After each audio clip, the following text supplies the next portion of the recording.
Member for Moralton. Thank you, sir. I urge the House to consider this bill from the Greens, from Robert Sims, and I commend Robert Sims for bringing it forward to the Legislative Council. I'm pleased the Legislative Council saw fit to pass it and support it.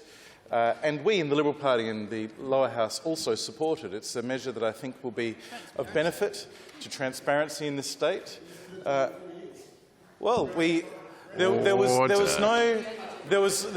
Leader of the House asks why we didn't do it in 4 years, and I blame the Greens, because it took them until the beginning of this Parliament to present this bill in this format that convinced us of its significant merits.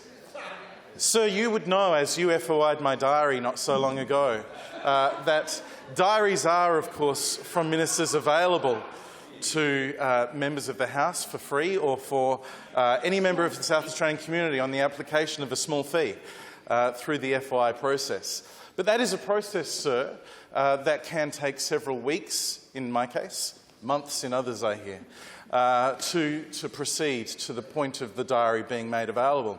And, of course, it does give rise to the risk, certainly in the future, not in the past, that a minister might seek to present their diary in such a fashion that is conscious of FOI, when actually the purpose for your FOI, I imagine, sir, and the purpose for everyone wanting to support this bill is because there is a public good in understanding the focus of ministers' energies and time and consideration.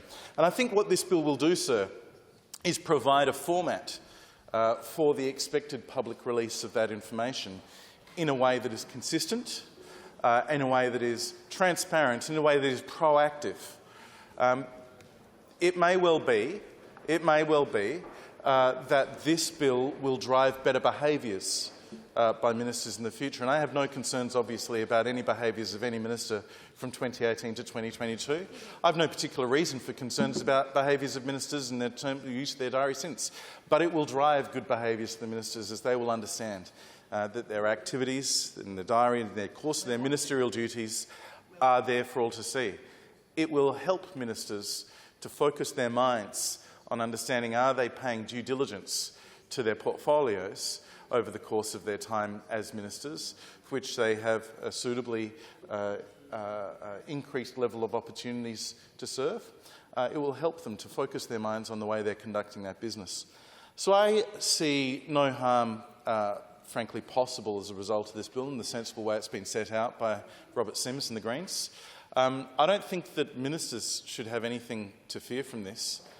I think that if there's an issue with the way that diaries are presented in ministerial offices, ministers should be aware that they're FOIable, and as has been established by precedent, and so they shouldn't think that there's any opportunity to hide information that's otherwise going to be available as a result of this bill.